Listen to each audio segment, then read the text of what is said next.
Today is World Humanitarian Day. What is it about? Who are the humanitarians? Who are the beneficiaries of acts of philanthropy? And how can we deepen the connection people have with those who actually need help? To help us put this in perspective, I'm joined from Bracknell, England, by Dr. Fredrick Iloegbuna. He is the CEO of Ogemek Charity Foundation. Thank you so much for joining us this afternoon on the news today. Good afternoon and happy World Humanitarian Day. And also good afternoon to viewers. And thank you for having me today. All right, very quickly, I would like to ask you, what does it really mean being a humanitarian? And how can individuals make a positive impact in their communities in that direction? Thank you for that question. And I would use myself as a case study here. I strongly believe that everyone, irrespective of your level of wealth or whatever you have possessed, have that need to extend humanitarian help towards one another and community. For those who are Christians, this is something that is born from Matthew 25. If you look at the Bible text there, where Christ himself mentioned clearly that this is the standard of his judgment when he returns. Those who are looking after, he referred to them as sheep.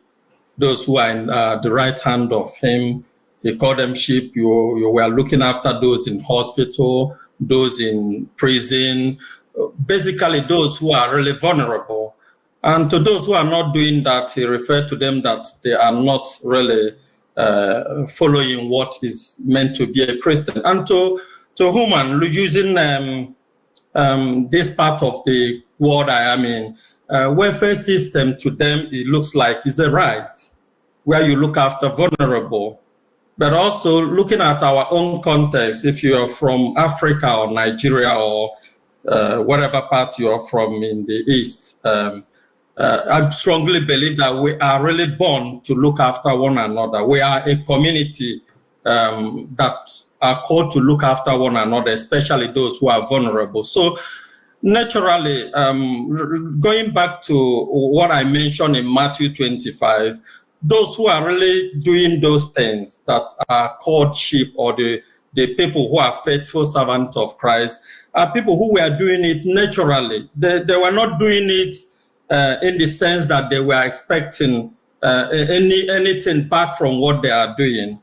They were doing it is what we call in our foundation agape empowerment. You're doing it for people to empower the community. You're not doing it for them for any material gain.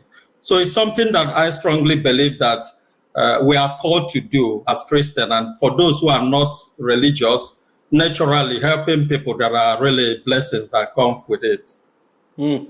So, how can we better support and protect humanitarian workers? Because sometimes they find themselves in very big risks. If somebody finds themselves as a humanitarian worker in a war-torn area, and you have to help people, but there's also danger. And how do we ensure the safety of those who are actually giving themselves, practically speaking? Sure. This day we celebrate every 19th August is born out of the 2003 Baghdad bombing. People who really, it really touched my heart that people will just wake up from their comfort zone and step in to help people who are in crisis. And in so doing, they are putting their life at risk. Some will go to the crisis zone, disaster zone, and not come back alive. So you see that they are humanly making sacrifices that we are called to do. But in terms of the question you asked, I think the government needs to do more, especially in Nigeria. There should really be a security in place. The government will really bring out resources to protect those who are making such sacrifices. As you know, how insecure some places are in the country. And also, I'm also calling the community to be able to also join hands to make sure that those who are in their various community doing this humanitarian works are really protected in terms of making sure that their securities are guaranteed and the support they need in terms of knowing where to go and where not to go will be assured. And the local community need to really partner with them to provide that security, whether it's coming from the head of the community, the chiefs, and making sure that these people are protected. So coming back to government need to do more. We need really to invest. We really need to put out a good amount of resources in assuring the security of aid workers, whether it's in Nigeria or around the world.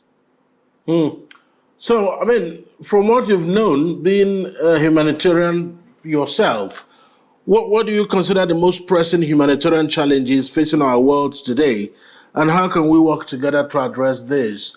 And by our world today, I also mean our immediate environment. What do you think are the most humanitarian issues facing our country, our region, Southeast, maybe? Yeah, thank you so much for that question. The challenges, the crisis, is huge. When I started the Ogemek Charity Foundation in 2021, I thought of using the word, vulnerable.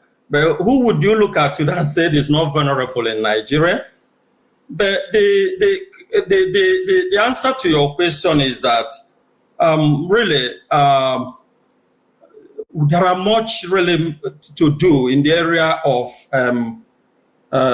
helping people, because I think in 2022, when I started my dissertation, my thesis, my PhD doctoral thesis, following my MA master's pastoral pathway thesis that led to the issue of the empowerment program I did in my dissertation. I did one really, especially with developing countries, that this idea of depending on foreign aids is not way forward for us. As if the Lord knew, was warning that this thing will cease. One day we will not have access to this foreign aid. And as you can look at it, whether it's US aid or UK aid or whatever aid you're looking at, it's no longer coming as they should, or even in some cases no longer available. So I thought that the best way to help ourselves is through economic empowerment. It's not doing it in the sense that you want to make politics out of it, that you are creating a number that you are empowering 200 million people, or no. It's really doing what we call agape empowerment, whereby you can teach people specifically in their own interests what kind of skill acquisition they want to put, because we have talents, especially I'm using Nigeria and I'm using eastern part of Nigeria in particular. There are people who want to do things, but unfortunately, I could say that they are not having the privilege to support themselves to do that. Looking at the work we are doing in the East Nigeria, I see young people who are vulnerable. They do certain things, not because they want to do it, but because there are no one who support them. Some are doing certain things they are doing today just because to support their family economically. It's not that they love doing it. So if, in my cases, that government should look at this economic empowerment and wholeheartedly doing it without expecting publicity of campaign, without expecting just to refer to the Bible, doing it in form of widow mites, whereby you hide to do it because you want to do it. You give it all you have as a government.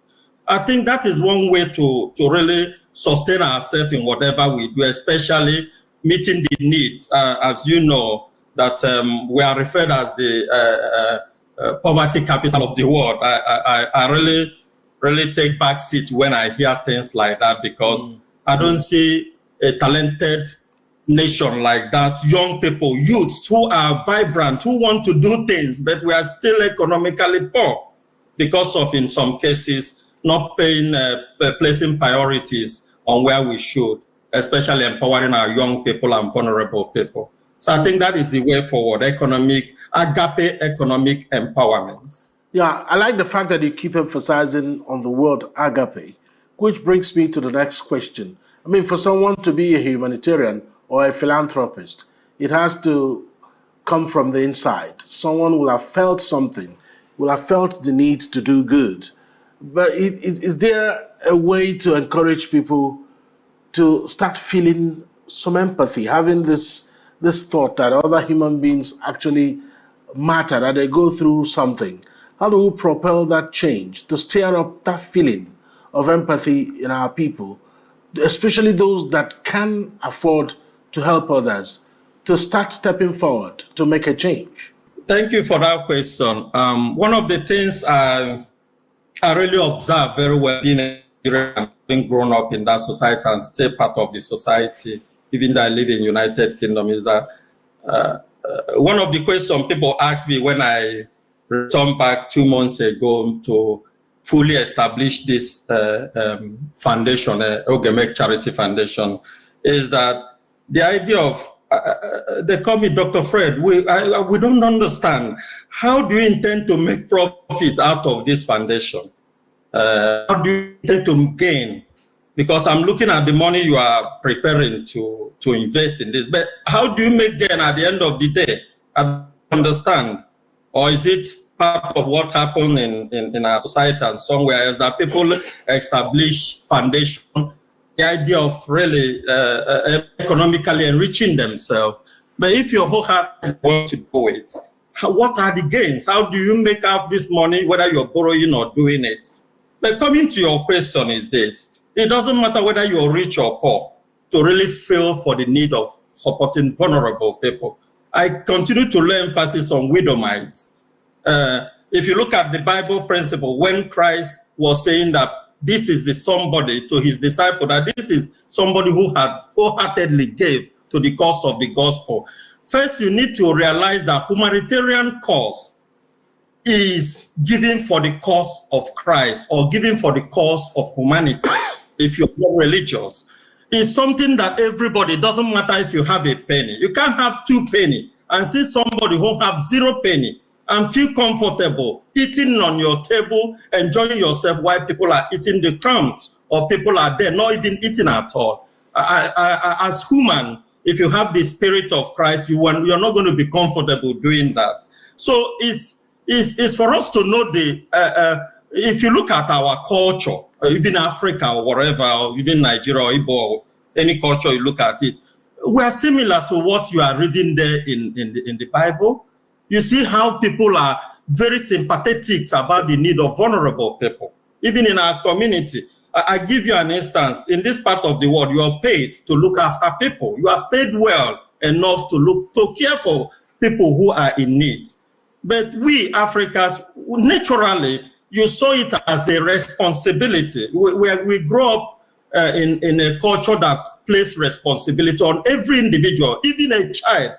Even in African Charter on Child Rights and Welfare, you talk about child responsibility. What is that responsibility? To look after your elderly ones, to even as a child, to respect your elder. So it's a culture that born out of, culture that understand what sympathy is all about and caring for people. And when I use agape, I keep on saying that the widowmite gave all she had, all the might, everything she acquired, even herself. And that's why Christ recommended that, saying that she gave all for the cause of gospel, not out of abundance. And for those who are rich, who are privileged to be rich in the community, one of the things that we want to do through our foundation, Ogemek Charity Foundation, is to help them, to remind them there are needs to remember vulnerable people, especially widows and orphans, in line with James 1:27. The Bible said that is true religion. You cannot say that you are a religious person and you're not following the scripture. So when they are doing something like remembrance, maybe their mothers' memorial days or birthdays or whatever, just like they do in this part of the world, you raise money for charity, you raise money for the cause of the vulnerable. And I'm already addressing this by talking to my friend. Maybe when you're doing your birthday, even if 5% of the expenses you want to use for this birthday could go for the poor, even for the vulnerable in your community. We are happy to help you to go there and do whatever you want to do. But the most important thing, empower one widow or one orphan, give them scholarship, support them in their needs. And you will enjoy the 95% you have with your birthday friends and whatever luxury you want to use to celebrate your birthday. And that is in line with whatever celebration you are doing. Remember, the poor is a cause we are called to follow. That's right. The Bible says it copiously.